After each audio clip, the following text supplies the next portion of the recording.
Dear viewers, আসসালামু আলাইকুম। আশা করি সকলে ভালো আছেন। আমরা জানি ১৯তম শিক্ষক নিবন্ধন পরীক্ষার সার্কুলার আসন্ন। এখন থেকেই সিলেবাস অনুযায়ী পড়াশোনা করলে ভালো প্রস্তুতি নেওয়া সম্ভব। আজকে আপনাদের সামনে স্কুল পর্যায়ের সিলেবাস উপস্থাপন করব। শিক্ষক নিবন্ধন প্রিলিমিনারি পরীক্ষার সিলেবাস বা স্কুল পর্যায়ের বিষয়কোড আছে ৩০০।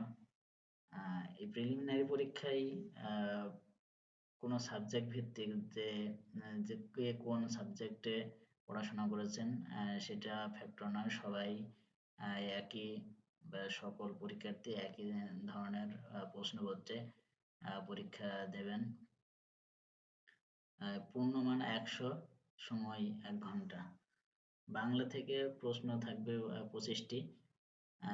যে টপিকগুলোর উপরে প্রশ্ন থাকবে সেই টপিকগুলো হলো ভাষারীতি ও বিরাম চিহ্নের ব্যবহার, বাগধারা ও বাগবিধি, ভুল সংশোধন বা শুদ্ধকরণ, যথার্থ অনুবাদ, সন্ধি বিচ্ছেদ, কারক বিভক্তি, সমাস ও প্রত্যয়, সমার্থক ও বিপরীতার্থক শব্দ, বাক্য সংকোচন, লিঙ্গ পরিবর্তন।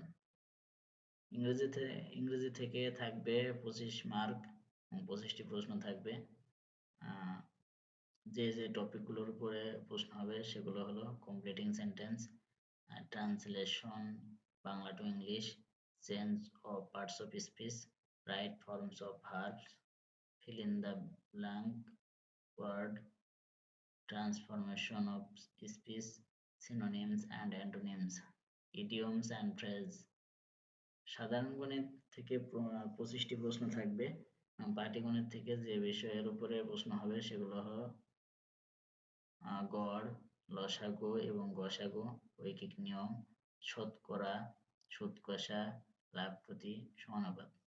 বীজগণিত থেকে যে টপিকগুলোর উপর প্রশ্ন হবে সেগুলো হলো উৎপাদক, বর্গ ও ঘন সংবলিত সূত্রাবলী ও প্রয়োগ, গসাগু, বাস্তব সমস্যা সমাধানের বীজগাণিতিক সূত্র গঠন ও প্রয়োগ, সূচক ও লগারিদমের সূত্র ও প্রয়োগ। জ্যামিতি থেকে যে টপিকগুলোর উপর প্রশ্ন হবে সেগুলো হলো রেখা, কোণ, ত্রিভুজ, চতুর্ভুজ, ক্ষেত্রফল ও বৃত্ত সম্পর্কিত সাধারণ নিয়ম ও প্রয়োগ। সাধারণ জ্ঞান থেকে প্রশ্ন থাকবে 25টি। বাংলাদেশ ও আন্তর্জাতিক বিষয়াবলী, বাংলাদেশ সম্পর্কিত বিষয়ে প্রশ্ন হবে। এটা বেসিক কিছু প্রশ্ন এবং সাম্প্রতিক প্রশ্ন থেকেও আসতে পারে। আন্তর্জাতিকের ভেতরেও আন্তর্জাতিক ও চলতি সাম্প্রতিক ঘটনাবলী থেকে প্রশ্ন হবে। বিজ্ঞান, প্রযুক্তি, পরিবেশ ও রোগ ব্যাধি সম্পর্কিত মৌলিক জ্ঞান এবং বিভিন্ন প্রাকৃতিক দুর্যোগ থেকে প্রশ্ন আসতে পারে। এখন যারা পরীক্ষা দিতে ইচ্ছুক তারা সিলেবাস ধরে পড়াশোনা করলে ভালো প্রস্তুতি নিতে পারবেন। আর সিলেবাসের অনুসরণ না করলে প্রস্তুতি হবে, কিন্তু একটা প্রশ্ন সম্পর্কে একটা ভালো ধারণার জন্য সিলেবাস ফলো করা খুবই জরুরি।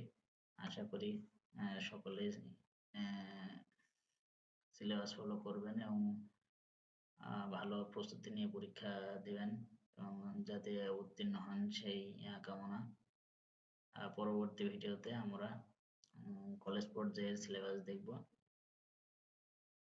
সেই আশাবাদ ব্যক্ত করে ভিডিও শেষ করেছি। আসসালামু আলাইকুম।